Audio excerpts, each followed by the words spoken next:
바쁜 일상에 쫓기듯 살아가는 사람들. 청년들은 취업난에 허덕이고 직장생활조차 녹록지 않죠. 과연 좋아하는 일로 행복한 삶을 꿈꿀 수 있을까요?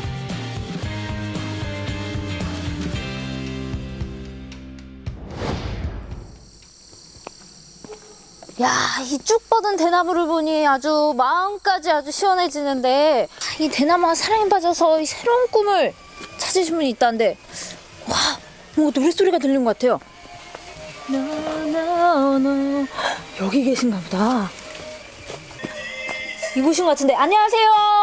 안녕하세요. 아, 노랫소리가 워낙에 크게 나서요. 예, 안녕하십니까. 네, 처음 뵙겠습니다. 2년 전 창업에 도전한 방정근 씨. 대나무의 울림을 이용한 친환경 스피커를 만들고 있는데요. 자, 일단 스피커의 소리 한번 들어볼까요?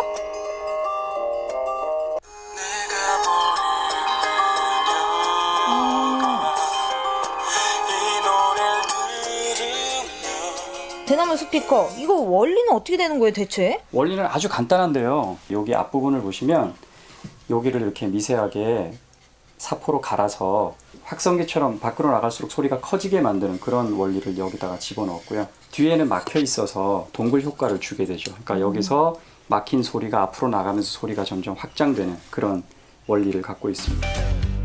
사실 방정근 씨의 원래 직업은 영어학원 선생님. 하지만 그가 가장 좋아했던 일은 바로 이 나무를 만지는 일이었다고 해요. 처음에는 제가 작업을 할 때 이렇게 음악을 듣는 게 늘 제 취미여서 옆에다 구멍을 파고 저금통을 만들다가 한번 꽂아봤어요.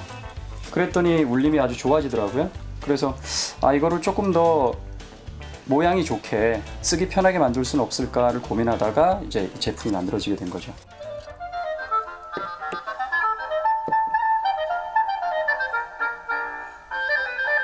이렇게 근사한 스테레오 대나무 스피커가 완성되기까지 시행착오도 많았겠죠? 대나무는 자연 상태에서는 열 처리를 하지 않는 이상은 갈라 터지게 되어 있습니다.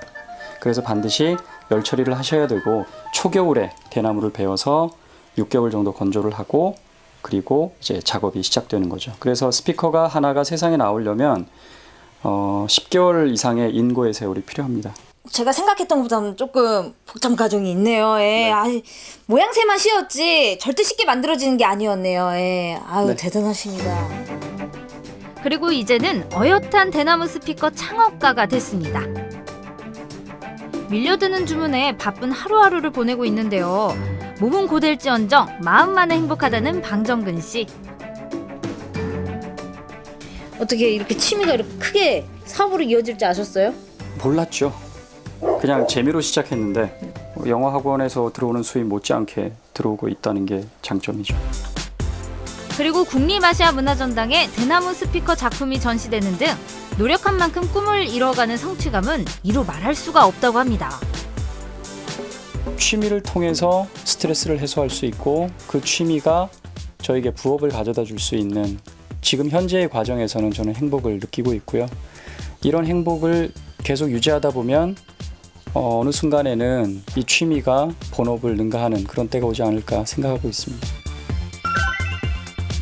꿈을 향해 달려가는 다음 주인공은 또 어떤 분일까요? 어머, 계단에서부터 이제 다시 울지 않겠어. 더는 슬퍼하지 않아. 벌써 파란 빛깔이 마음을 좀 편안하게 해주는 게 아주 계신 것 같은데. 심리 상담이 한창인 이곳. 어려운 문제로 방황하는 사람들의 고민을 들어주며 길잡이가 돼주고 있는 배준환 청년입니다. 그의 원래 직업은 육군 장교였다고 하는데요. 군대를 가서 장교 생활을 하다 보니까 그 장병들이나 상대방의 말들을 들어줘야만 되는 어떤 상황인지 파악해야 되는 그런 일들이 많았거든요. 그래서 상대방의 얘기들을 듣다 보니까 이런 들어주는 것이 엄청 중요하구나, 그 중요성을 알게 되고 군 생활을 하면서 새로운 적성을 찾게 된 겁니다. 그리고 꾸준히 심리학을 공부하며 직업까지 전환하게 됐죠. 이후 많은 이들의 고민을 상담해주고 있는데요. 뭐 우울증이라든지 dengu피라든지 이런 뭔가 본인이 정말 생활하면서 불편한 부분에 대해서 문제를 가지시고 오시는 분들이 많아요. 청년센터에서 청년들을 위해서 이제 상담해주는 부분은 주로 이제 진로 문제, 그리고 이제 연애. 특히 청춘들의 현실을 많이 안타까워하는 배준환 상담가입니다. 이제 저희가 상담을 가면은 문제가 되는 분들이 시점이 어디에 있냐면 과거에 있어요. 과거. 그러니까 옛날에는 어땠는데. 근데 그거는 다시 돌아와요, 안 돌아요? 안 돌아. 안 돌아요. 상담을 듣다 보니 저희 마음도 조금 편해졌는데요. 저 또한 방황하는 청춘이기에 배준환 상담가에게 고민을 털어놔봤습니다.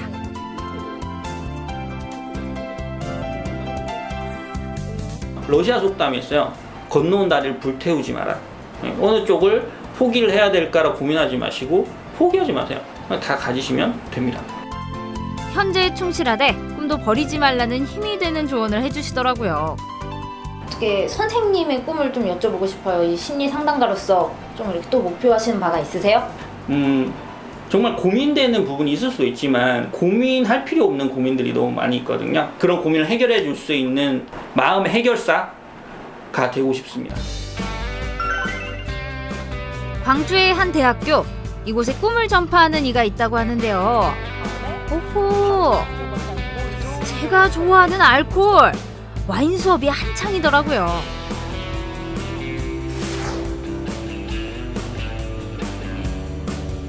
바로 와인 소믈리에로 활동하고 있는 김보라 씨인데요. 일반인들에게는 조금 생소한 직업이죠. 어떻게 이 와인 소믈리에라는 직업을 선택하게 되신 거예요? 원래는 학교 선생님을 하고 싶었었어요. 그런데 학교에만 있는 사람만이 선생님이 아니다라고 생각을 하고, 그다음에 이제 전공이 프랑스어다 보니까 그 문화를 통해서 와인이라는 걸 접하게 됐었어요. 사실 교사를 준비하다 현실적 어려움에 부딪혔던 보라 씨는 새로운 길을 찾아 프랑스로 떠났었죠. 그곳에서 와인 소믈리에란 새로운 길을 찾게 됐는데요. 사실 허황된 거라든지 환상적인 것만 보고 사실 소믈리에를 시작한 건 아니에요. 처음에 시작된 잔부터 잔 300개씩 닦고 그랬거든요. 근데 그거에서 또 오는 경험도 있고 되게 좋았었어요. 그런 부분들이 바탕이 돼야지만 사실은 서비스를 제대로 할 수 있을 거라고 생각을 했고, 좋아하는 일을 직업으로 삼기 위해서는 정말 끊임없는 노력을 기울여야 하는데요. 지금까지도 공부의 끈을 놓지 않고 있다는 보라 씨. 프랑스 와인 학교를 졸업하고 다양한 와인 소믈리에의 자격 요건을 갖추며 또 그 지식을 나누고 있습니다. 와인을 처음 접하시는 분들은 일단 굉장히 다양한 방법으로 마시는 게 좋아요. 그래서 와인도 어떻게 보면 고정되어 있는 것이 아니고 내가 어떻게 먹느냐에 따라서 내게 더 친근하게 다가올 수 있기 때문에 편견을 좀 버리시고 여기다 얼음을 타서 드셔도 되고 오렌지 주스 타서 드셔도 되고 사이다를 타서 드셔도 됩니다. 아이고, 좋아하는 일을 하면 좀 쉬울 줄 알았더니 또 그건 아니더라고요. 꿈을 이루어가는 과정 또한 험난해 보였는데요.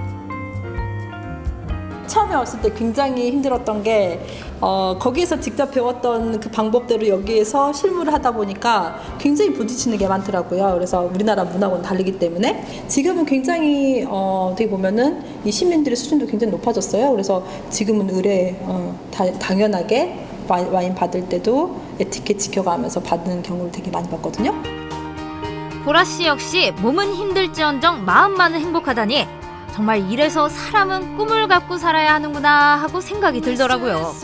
그래서 이렇게 꿈을 찾아가는 이들을 보면서 우리도 또 용기를 갖게 되겠죠? 자기가 하고 싶은 거, 그 꿈을 밀고 나가는 거는 정말 희망이기 때문에 누구든지 원하는 거를 하는 거, 그게 어떻게 보면 정말 이 삶을 살아가는 데 즐거움이 되지 않을까라고 생각을 합니다.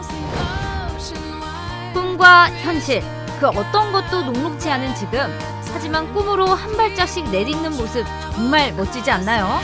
언제나 여러분의 꿈을 응원합니다.